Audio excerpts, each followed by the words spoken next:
Sejam todos bem-vindos para a nossa reunião de final de semana.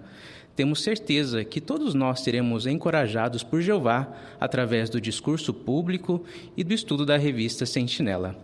Para iniciarmos de maneira apropriada, vamos louvar um cântico a Jeová? Então convido os que puderem para se levantar e cantarmos a Jeová o cântico 150. Cântico 150, busquem a Deus para obter livramento, e depois ouviremos uma oração.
Agora nós teremos o prazer de ouvir um discurso baseado na Bíblia, com o tema: Como você pode saber seu futuro? Como você pode saber seu futuro?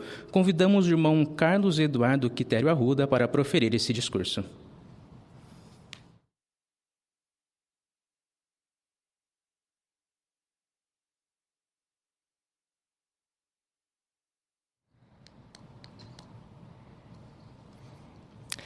A maioria das pessoas tem muito interesse em saber o que vai acontecer no futuro. Em especial nessa época do ano, né? No fim do ano e depois também no começo do ano, as pessoas ficam pensando o que será que esse ano vai trazer. Além disso, as pessoas com frequência costumam consultar, por exemplo, a previsão do tempo, as notícias para ver as previsões econômicas para o futuro, assim ele pode tomar boas decisões relacionadas aos seus investimentos. Então, todos têm interesse mesmo em saber o que vai acontecer. Mas tem algo interessante sobre essa questão de saber o futuro. É que só adianta para nós sabermos o que vai acontecer no nosso futuro se nós estivermos dispostos no presente a tomar ação de acordo com o que nós aprendemos, de acordo com o que nós ficamos sabendo o que vai acontecer. Por exemplo, digamos que você tem um compromisso ou uma tarefa que você pretende fazer no dia seguinte. E daí você vê na previsão do tempo que é 100% de chance de chuva no dia seguinte. Isso, no mínimo, vai fazer você pensar hoje se você deve realmente manter aquele seu compromisso no dia seguinte, dependendo do que você pretende fazer. Ou talvez, se vai ser bom, você já separar o seu guarda-chuva para não esquecer de levar no dia seguinte. Então, quando nós sabemos o futuro, ele só nos ajuda quando nós estamos dispostos a agir de acordo agora. Saber o futuro deve afetar o nosso presente. Mas será que o tema dessa palestra, será que é possível mesmo nós sabermos o que vai acontecer no futuro? Como que nós podemos saber isso? Bem, convido todos a abrirem a sua Bíblia aqui em Isaías capítulo 42, versículo 9, e vamos ver o que a Bíblia nos ensina sobre o Deus verdadeiro, o Deus da Bíblia, Jeová. Aqui, ele mesmo falando sobre ele diz o seguinte, em Isaías capítulo 42, versículo 9. Deus diz assim: Vejam, as primeiras coisas já aconteceram. Agora estou anunciando coisas novas. Antes que ocorram, eu as revelo a vocês. Notaram a capacidade que Deus tem? Ele tem a capacidade de saber o que vai acontecer no futuro. E não só isso, ele revela isso aos seus servos. Então é possível, sim, nós sabermos o que vai acontecer no futuro, por meio do que Deus diz para nós em sua palavra, a Bíblia. É claro que Deus não fala para nós coisas sobre o nosso futuro, como muitas pessoas às vezes querem saber. Por exemplo, será que eu vou encontrar o grande amor da minha vida? Ou será que vai acontecer uma tragédia, né, na minha vida, coisas assim? Não é sobre isso que Deus nos fala, sobre o nosso futuro. Ele nos revela informações que são úteis para a nossa salvação. Informações que nos ajudam hoje a tomar boas atitudes, conforme nós vimos, para que nós possamos ser salvos. E na palestra de hoje, nós vamos considerar um exemplo disso. Nós vamos considerar uma profecia da Bíblia que está em Daniel capítulo 2. Até convido todos a também acompanhar junto comigo. E, se desejarem, podem deixar a Bíblia aberta em Daniel capítulo 2, que nós vamos considerar vários versículos dessa profecia. Essa profecia tem a ver com o nosso futuro. Ela foi dada no ano 606 a.C., portanto, mais de 2.600 anos atrás. Na época, o império mundial que governava grande parte do mundo conhecido era a Babilônia. E essa profecia foi dada por Deus por meio de um sonho profético ao rei babilônico Nabucodonosor. E depois o próprio Deus inspirou o seu profeta Daniel a nos ajudar a entender a interpretação desse sonho profético. Vamos ver então como que é essa profecia? Ela tem a ver com uma enorme estátua que por fim é destruída. Então eu convido todos a lerem comigo Daniel capítulo 2, versículos 31 a 35. E enquanto estivermos lendo, vai aparecer na tela também a imagem dessa grande estátua para representar mais ou menos o que o rei Nabucodonosor viu no seu sonho. E daí todos poderão ter uma ideia, né, do que representava. Acompanhem, por favor, Daniel capítulo 2, versículo 31 em diante. Diz assim: Ó rei, enquanto o senhor estava observando, apareceu uma enorme estátua. Essa estátua imensa e extremamente brilhante estava na sua frente e sua aparência era amedrontadora. A cabeça da estátua era de ouro puro. O peito e os braços eram de prata. O abdômen e as coxas eram de cobre. As pernas eram de ferro, e os pés eram parcialmente de ferro e parcialmente de argila. Enquanto o senhor estava olhando, uma pedra foi cortada de um monte, não por mãos, e atingiu os pés da estátua, que eram de ferro e de argila, e os esmigalhou. Então o ferro, a argila, o cobre, a prata e o ouro foram esmigalhados de uma vez só, e ficaram como a palha que voa da eira no verão. O vento os levou embora, de modo que não se podia achar nenhum vestígio deles. Mas a pedra que atingiu a estátua se tornou um grande monte e cobriu a terra inteira. Então, podem ter uma ideia por ver essa imagem que aparece na tela do sonho que Nabucodonosor teve naquela ocasião. Muito obrigado pela imagem. Muito bem, o que representa esse sonho? Qual é o significado desse sonho profético e o que ele tem a ver com o nosso futuro? Bem, nós não precisamos usar a nossa própria interpretação para saber isso, porque o próprio Deus revelou o significado dessa profecia para o seu profeta Daniel. Então vejam, por exemplo, qual é o significado dessa estátua com a explicação, começando aqui no versículo 36. Daniel capítulo 2, versículo 36. Diz assim: Esse é o sonho, e agora nós diremos ao rei a sua interpretação. O Senhor, ó Rei, Rei de reis, a quem o Deus do céu deu o reino, o poder, a força e a glória, em cuja mão ele entregou os homens, onde quer que eles morem, e também os animais selvagens e as aves dos céus, e a quem ele fez governante sobre todos eles. O Senhor mesmo é a cabeça de ouro. Então está aí o significado daquela cabeça de ouro na estátua. Ele representava não só o rei Nabucodonosor, o rei de Babilônia, que teve esse sonho, mas também toda a sua dinastia, toda a sequência de reis de Babilônia. Na verdade, aquela cabeça representava o grande império mundial que governava na época, que era Babilônia. Cada parte dessa estátua representa um dos reinos que governou ou influenciou a terra inteira durante os séculos que se passaram. E o próximo versículo nos ajuda a comprovar isso. Vamos entender o que é, agora, o peito e os braços de prata daquela estátua.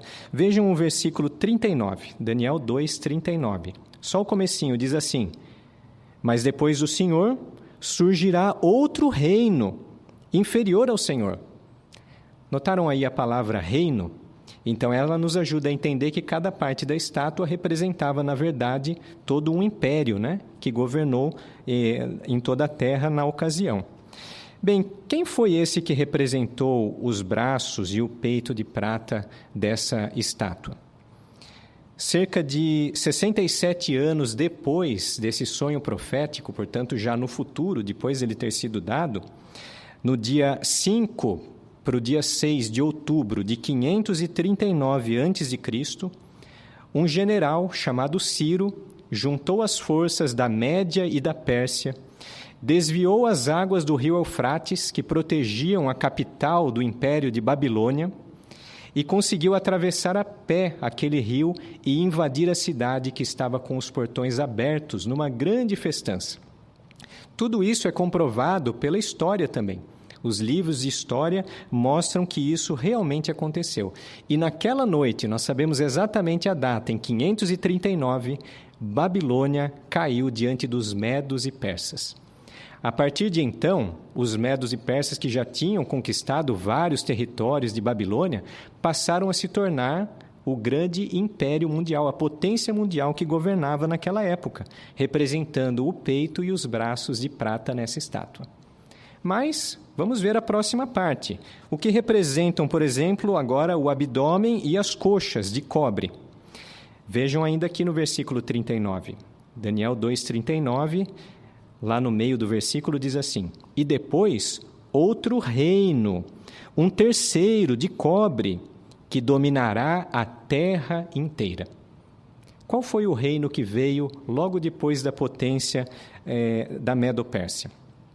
Bem, cerca de 201 anos depois da Medo-Pérsia assumir o poder, né, de toda a terra, portanto, bem ali no futuro, depois que essa profecia foi dada, no ano 331 a.C., um general grego chamado Alexandre o Grande, numa última batalha ali contra os medos e persas, na batalha de Galgamela, ele derrotou o rei Dario e tomou o resto dos territórios que pertenciam à Medo-Pérsia naquela ocasião, tornando a Grécia o próximo governo mundial que governava grande parte do mundo habitado então, se tornando esse grande império, essa potência.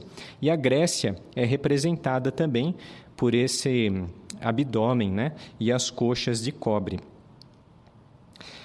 Mas depois vinha um outro governo ainda, não é? Agora, as pernas de ferro. A quem representavam? Vejam o versículo 40.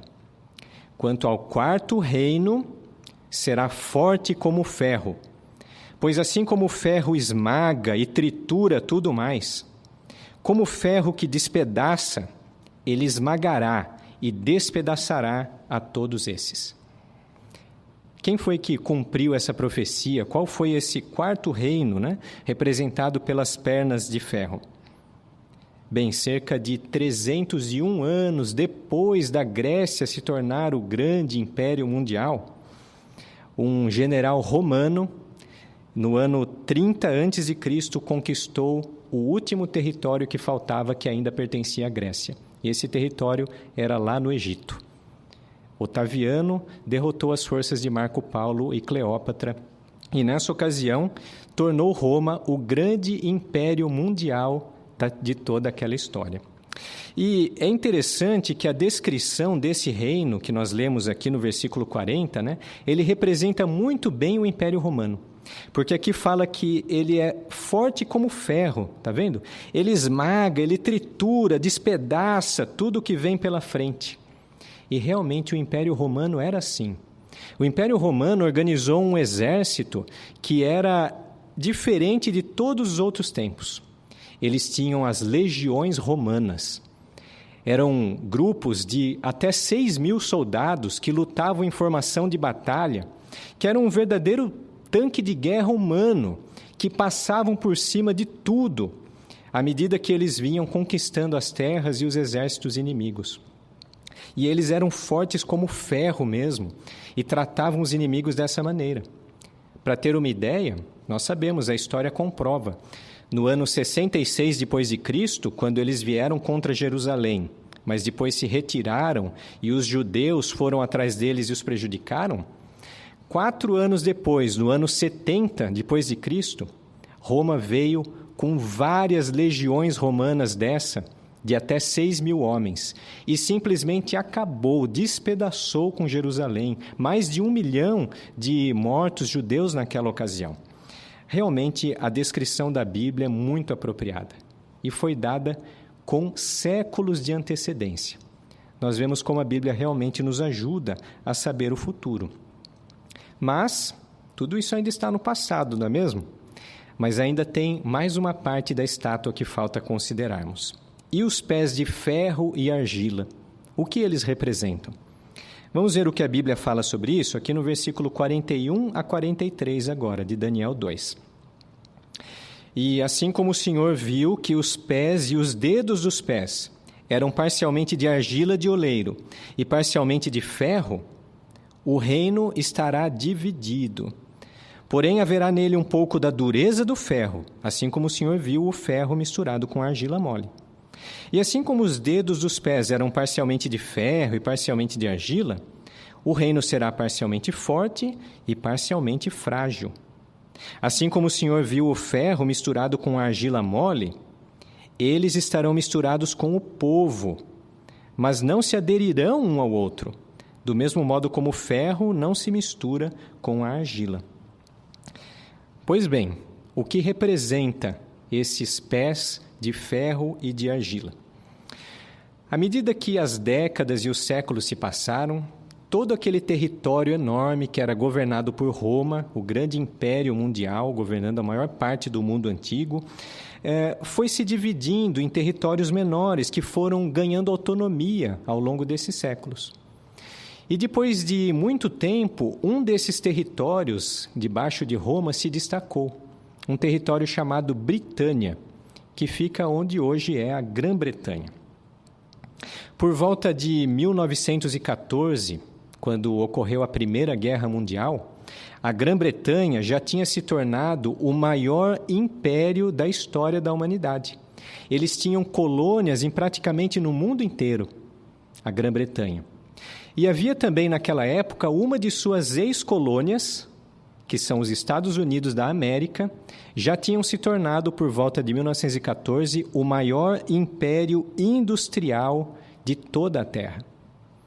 Quando começou a Primeira Guerra Mundial, esses dois países, a Grã-Bretanha e os Estados Unidos, se juntaram e desde então eles têm atuado em conjunto.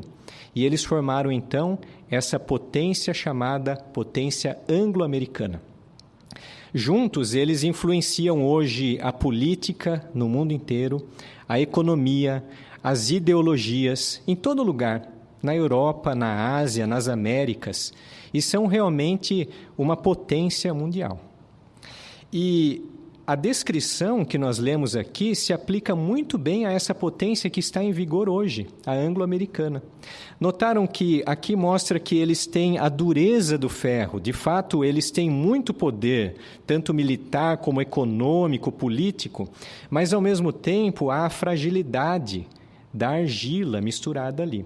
O versículo 43 nos ajuda a entender o que é essa argila mole que está misturado. Ali diz, eles estarão misturados com o povo. E, de fato, é isso que nós vemos nesses governos. Apesar de eles terem muita força, a sua força é enfraquecida, minimizada, por causa de elementos divisórios dentro do seu domínio. O povo fazendo protestos, resultados apertados em eleições que dão pouco poder de autonomia para o governante dessas nações, ideologias contrárias, movimentos de sindicatos. Tudo isso faz com que o poder dessa potência se enfraqueça. E é justamente nessa época que nós estamos vivendo hoje, na época dos pés de ferro e de argila dessa estátua. Até podemos relembrar aquela gravura que vimos no início, porque aí é justamente onde nós estamos na corrente do tempo. Nós vemos a estátua ainda inteira, os pés de ferro e argila, e a profecia indicava que essa pedra já tinha sido cortada do monte, e é o que nós estamos vivendo hoje. Ela já está vindo em direção aos pés dessa estátua. Muito obrigado pela figura. Nós vemos que essa profecia vem se cumprindo ao longo dos séculos com exatidão.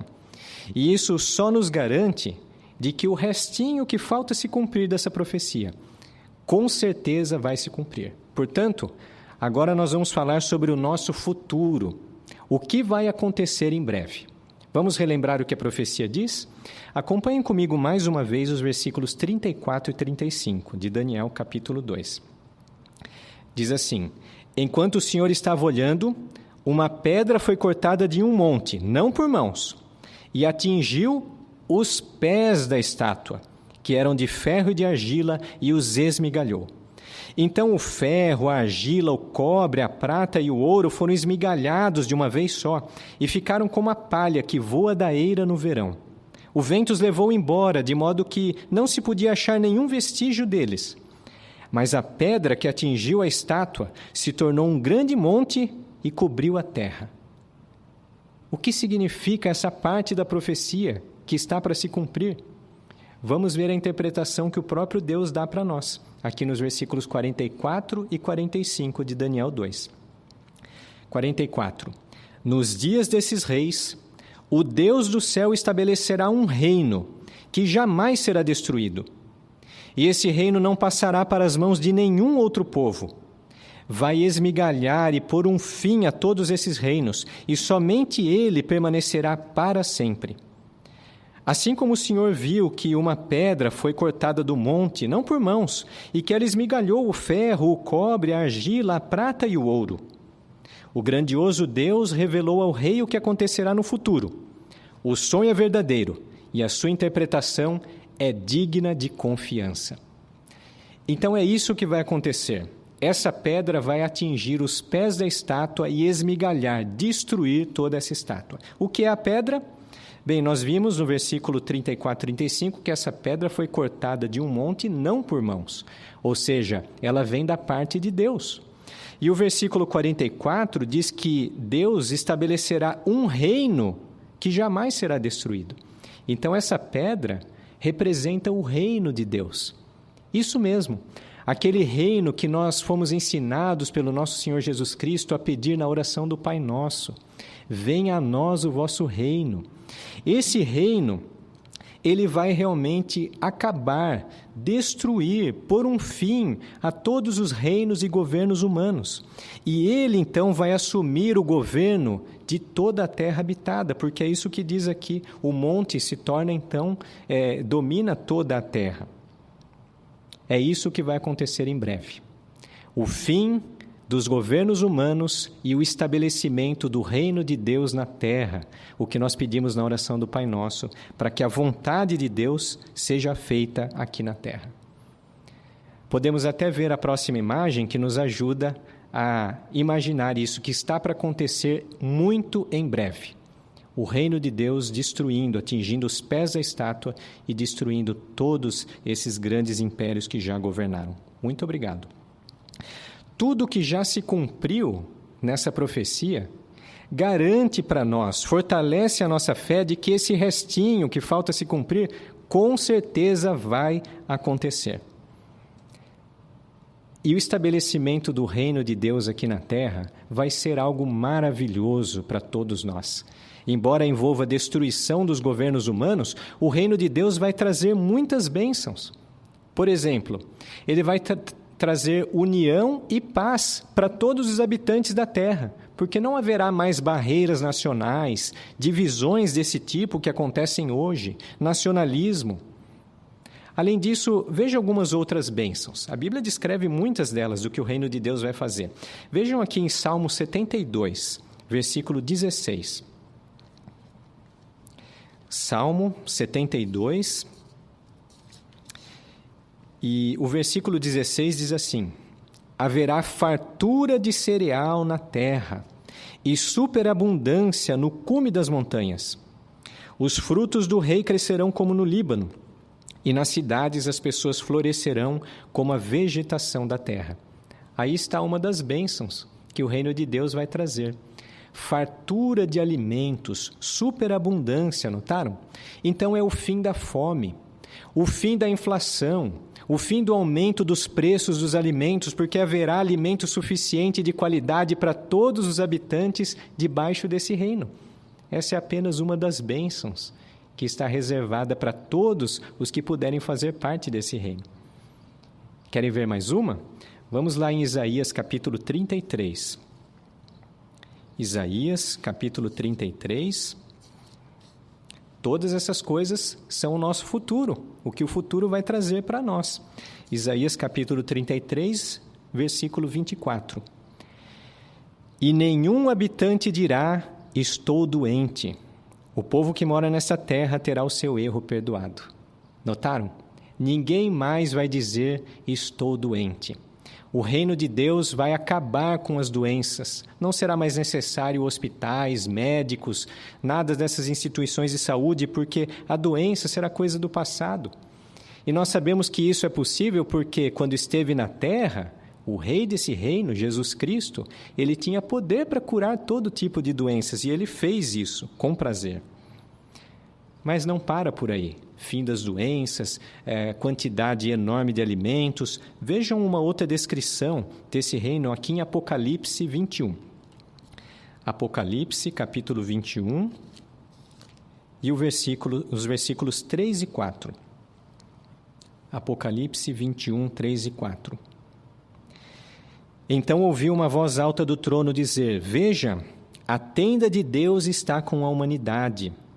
Ele residirá com eles, e eles serão o seu povo. O próprio Deus estará com eles. Notem o que ele vai fazer. Ele enxugará dos seus olhos toda a lágrima, e não haverá mais morte, nem haverá mais tristeza, nem choro, nem dor. As coisas anteriores já passaram. Esse texto é maravilhoso, mostrando as bênçãos que o reino de Deus vai trazer. O próprio Deus enxugando as lágrimas de sofrimento de cada habitante desse reino, acabando com o sofrimento, acabando até mesmo com a morte, conforme nós vimos aí nesse versículo. A última figura que nós vamos mostrar aqui na tela mostra um pouquinho sobre as bênçãos desse reino. Aí nós vemos os alimentos em abundância, não é mesmo? Vemos pessoas saudáveis, jovens, não vai haver mais morte, não vai haver mais doença. Será o fim também da velhice, e vários outros textos da Bíblia comprovam isso. Até mesmo os idosos voltarão a ficar jovens. As pessoas estão em paz, não há diferenças raciais. Um verdadeiro paraíso na terra. Isso é o futuro, é o que o reino de Deus vai trazer. Muito obrigado pela figura também. Portanto, o que nós vamos fazer agora que nós ficamos sabendo o que vai acontecer no futuro? Lembra do início da palestra? Quando nós sabemos algo sobre o futuro, isso deve afetar o nosso presente. Nós devemos agir de acordo com isso. E como último texto, nós queremos ver o que o nosso Senhor Jesus Cristo ensinou no fim de uma famosa palestra dele, aqui em Mateus capítulo 7. No fim do Sermão do Monte, Jesus Cristo destacou a importância de não apenas ouvir, aprender, mas agir de acordo com o que você aprendeu. Mateus capítulo 7, versículo 24 até o 27. Veja que comparação interessante Jesus fez. Portanto, todo aquele que ouve essas minhas palavras, notem, e as pratica, será como um homem prudente, que construiu sua casa sobre a rocha. E caiu a chuva, vieram as inundações, e os ventos sopraram com força contra aquela casa, mas ela não desmoronou, pois tinha sido fundada sobre a rocha. Agora veja um contraste. Além disso, todo aquele que ouve essas minhas palavras e não as pratica, será como um homem tolo, que construiu sua casa sobre a areia. E caiu a chuva, vieram as inundações, e os ventos sopraram e bateram contra aquela casa, e ela desmoronou, e foi grande a sua queda. Notaram o que Jesus queria ensinar aqui? A importância de não apenas aprendermos, ouvirmos algo em especial sobre o nosso futuro, mas nós agirmos de acordo com o que aprendemos. Então, o que é que nós precisamos fazer agora para que nós possamos ser parte do reino de Deus e não para que nós sejamos destruídos com os reinos atuais, como a Bíblia e a profecia mostrou que vai acontecer?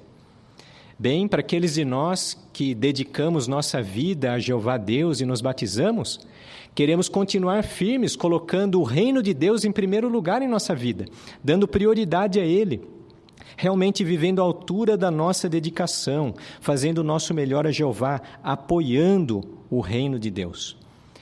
Para aqueles que nos assistem, que estão estudando a Bíblia com as testemunhas de Jeová, continue estudando, para que você possa fortalecer ainda mais a sua fé nessas profecias que vão se cumprir, para que você possa aumentar ainda mais o seu amor por Jeová e assim possa também dedicar a sua vida a Ele e tomar o lado do reino de Deus. E para aqueles que ainda não estão estudando a Bíblia conosco, nós oferecemos um estudo bíblico ou um curso da Bíblia grátis, para que você possa aprender sobre essa profecia e ainda mais sobre o que Deus promete para o futuro. E à medida que nós agimos assim agora, no presente, nós vamos estar garantindo